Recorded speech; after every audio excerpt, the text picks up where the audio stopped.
नमस्कार। विज्ञान जीव विज्ञान के अंतर्गत संबंधित विषय कोशिका में स्वागत है आपका। मैं हूं शिवशंकर गुप्ता। आज के इस अंक में चर्चा करेंगे कोशिका के अंतर्गत टाइप्स ऑफ सेल यानी कोशिका के प्रकार के बारे में हम विस्तार से चर्चा करेंगे, वो भी 3D एग्जाम्पल के साथ। तो आइए चलते हैं टॉपिक की तरफ। बात करते हैं टाइप्स ऑफ सेल यानी कोशिका की प्रकार। तो कोशिका को जो है वो दो भागों में बांटा गया है। पहला बेस्ड ऑन नंबर यानी संख्या के आधार पर, और दूसरा based on formation of nucleus यानी केंद्रक की रचना के आधार पर। अगर मैं नंबर के आधार पर यानी संख्या के आधार पर बात करूं तो सेल को जो है दो भागों में बांटा गया है। फर्स्ट यूनिसेलुलर यानी एक कोशिकीय, और सेकेंड मल्टी सेलुलर यानी बहुकोशिकीय। अब बात यह उठती है कि ऐसी क्या चीज़ें हैं यानी कि ऐसी क्या महत्वपूर्ण बातें हैं जो कोशिका को नंबर के आधार पर बांटा गया है। तो मैं स्पष्ट करना चाहता हूं कि संख्या के आधार पर यानी नंबर के आधार पर इसलिए बांटा गया क्योंकि कोशिका की संख्या शरीर व अंगों के आकार बढ़ाने के लिए आवश्यक होते हैं। वहीं दूसरी तरफ छोटे जीवों में कोशिकाएं जो है सीमित संख्या में होती है, लेकिन बड़े जीवों की बात करूं तो उनमें जो कोशिकाएं यानी सेल्स की जो नंबर होती है वो अनगिनत संख्या में होती है। आइए अब बात करते हैं यूनिसेलुलर की यानी एक कोशिकीय की। तो यूनिसेलुलर वे ऑर्गेनिज्म यानी वैसी जीवधारी जिनका शरीर केवल वन सेल यानी एक कोशिका का बना होता है, वैसे जीवधारी को हम क्या कहते हैं? एक कोशिकीय जीव कहते हैं। और एक कोशिकीय जीव जो होती है वो प्रोटोप्लाज्म यानी जीव द्रव से बनी होती है। अगर इसके एग्जाम्पल की बात करें तो इसके एग्जाम्पल के अंतर्गत जो जीव आते हैं वो है पैरामेशियम, यूग्लिना, अमीबा तथा जीवाणु। और ऐसे जीवों का शरीर जो होता है वो एक कोशिकीय द्वारा निर्मित होता है। और इस पर जो है अलग से इन सारे जीवों पे अलग से सेपरेट एक वीडियो आएगा, उसमें विस्तार से इन सारी जीवों के बारे में चर्चा किया जाएगा। अब सेकेंड देखते हैं मल्टी सेलुलर यानी बहुकोशिकीय जीव। तो क्वेश्चन उठता है कि हम किसे कहते हैं बहुकोशिकीय जीव? तो वैसे ऑर्गेनिज्म यानी वैसे जीवधारी जिसके शरीर में एक से अधिक यानी मोर देन वन सेल्स यानी कोशिकाएं पाई जाती है, उसे हम बहुकोशिकीय जीव यानी मल्टी सेलुलर हम कहते हैं। और जब एक से अधिक सेल्स की बात हो रही है तो हम कह सकते हैं कि मल्टी सेलुलर यानी एक कोशिकीय जीवों में जो है लाखों कोशिकाएं हो सकती है। एग्जाम्पल की बात करें तो उच्च पादप वर्ग जैसे वट वृक्ष एवं उच्च जंतु वर्ग जैसे हाथी या व्हेल, इन सभी जीवधारियों के शरीर में जो है अनगिनत कोशिकाएं होती है। इसके अलावा केचुआ, मेढक, पक्षी एवं मनुष्य इत्यादि जीव जो है मल्टी सेलुलर कोशिका के अंतर्गत ही आते हैं। यूनिसेलुलर एवं मल्टी सेलुलर यानी एक कोशिकीय एवं बहुकोशिकीय में कॉमन बात यह है कि दोनों ही यानी एक कोशिकीय जीव की आकृति एवं आकार भिन्न होती है यानी डिफरेंट होते हैं, एवं बहुकोशिकीय जीवधारियों की भी जो आकृति होती है वह डिफरेंट हो सकती है। यहाँ से क्वेश्चन उठता है कि आखिर ऐसा क्यों होता है कि एक कोशिकीय जीव में होती है लेकिन बहुकोशिकीय जीव में हो सकती है, आकृति भिन्न हो सकती है। तो इसका कारण यह है कि आकार एवं आकृति उनके द्वारा संपन्न विशेष कार्य से संबंधित होते हैं। इसलिए जो है बहुकोशिकीय जीवधारी की कोशिका की आकृति हो सकती है डिफरेंट, और कोशिकीय एक कोशिकीय जीव की आकृति जो है वह डिफरेंट होती है। आइए अब बात करते हैं based on formation of nucleus यानी केंद्रक की रचना के आधार पर। तो केंद्रक की रचना के आधार पर भी कोशिका को हम दो भागों में बांटते हैं। पहला प्रोकैरियोटिक सेल यानी असीम केंद्र की कोशिका, और दूसरा यूकैरियोटिक सेल यानी ससीम केंद्र की कोशिका। अब बात करते हैं प्रोकैरियोटिक सेल यानी असीम केंद्र की कोशिका की। तो वैसी सेल यानी वैसी कोशिका जिसमें न्यूक्लियस जो है इनसेपिएंट यानी अविकसित होती है, वैसी कोशिका को हम क्या नाम देते हैं? तो असीम केंद्र की कोशिका यानी प्रोकैरियोटिक कोशिका कहते हैं। और इस कारण से इस प्रकार की कोशिकाएं प्रिमेटिव सेल यानी प्रारंभिक कोशिका के नाम से भी जाना जाता है। आइए अब प्रोकैरियोटिक सेल की विशेषता को देखते हैं, यानी कैरेक्टर को देखते हैं। तो इस प्रकार की सेल यानी कोशिका में जो है केंद्रक झिल्ली नहीं होता है, यानी सरल रूप में मैं कहूँ तो उसे हम कह सकते हैं कि ट्रू न्यूक्लियस यानी स्पष्ट केंद्रक का जो है अभाव रहता है, और इसी स्पष्ट केंद्रक के अभाव के कारण से यह सरल संरचना वाली कोशिका कहलाती है।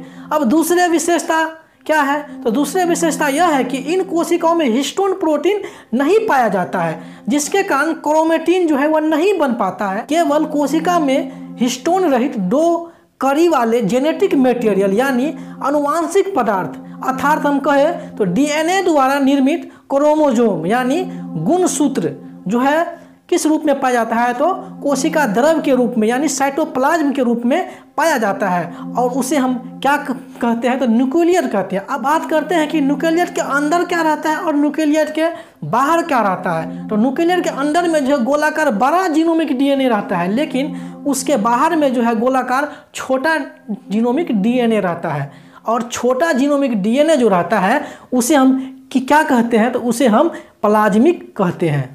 अगर आपको कहे कि इसके कुछ उदाहरण बताएं तो हम कह सकते हैं कि बैक्टीरियल सेल यानी जीवाणु कोशिका, और जीवाणु कोशिका का आकार जो है 1 माइक्रोन से लेकर 10 माइक्रोन के बीच में ही रहता है, यानी मध्य में ही रहता है। इसके अलावा नील हरित शैवाल यानी ब्लू ग्रीन एल्गे और माइक्रोप्लाज्म साइनोबैक्टीरिया जो है इसके उदाहरण है। इसके अलावा नील हरित शैवाल यानी ब्लू ग्रीन एल्गे और माइक्रोप्लाज्म साइनोबैक्टीरिया जो है इसके उदाहरण है। इससे पहले हम विशेषता में देखें कि प्रोकैरियोटिक सेल जो है वो न्यूक्लियर मेम्ब्रेन यानी केंद्रक झिल्ली में नहीं रहती है, यानी स्पष्ट केंद्रक का क्या रहता है, उसमें अभाव रहता है। तो क्वेश्चन उठती है कि जब केंद्रक कोशिका झिल्ली में उपस्थित नहीं है तो इसके अनुपस्थिति के प्रोकैरियोटिक सेल के अंदर क्या पाए जाते हैं। तो स्पष्ट कर दूं कि न्यूक्लियर मेम्ब्रेन यानी केंद्रक झिल्ली के अनुपस्थिति के कारण जो है वहाँ पे डीएनए,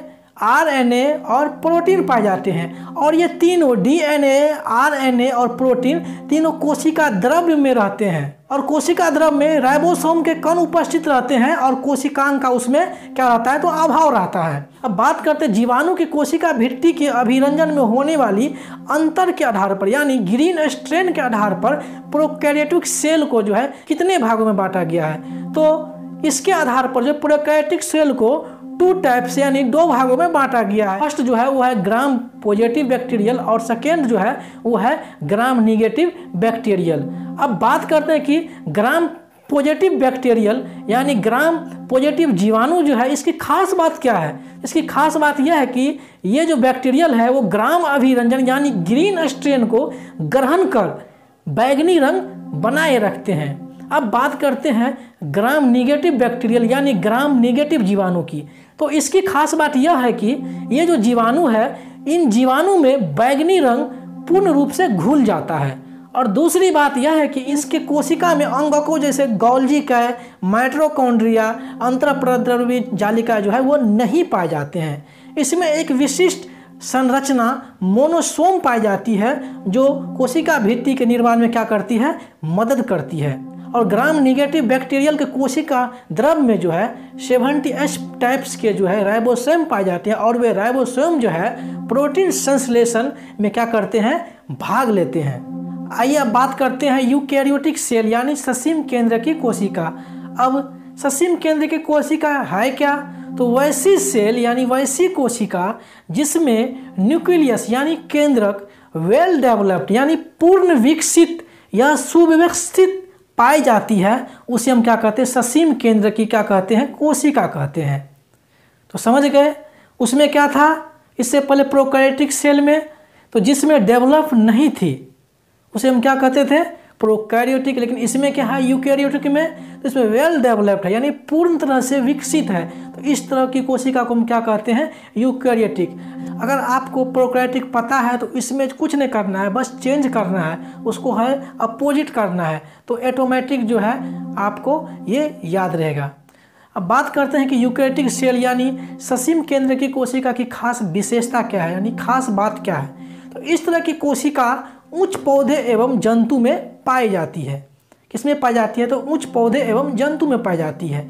और इस प्रकार की कोशिका में दोहरी झिल्ली के आवरण केंद्रक आवरण से सुस्पष्ट केंद्रक पाया जाता है। इससे पहले क्या देखे थे, सुस्पष्ट केंद्रक का क्या था, उसमें अभाव था। यहाँ पे क्या देख रहे हैं, तो यहाँ पे सुस्पष्ट जो है केंद्रक उपस्थित है।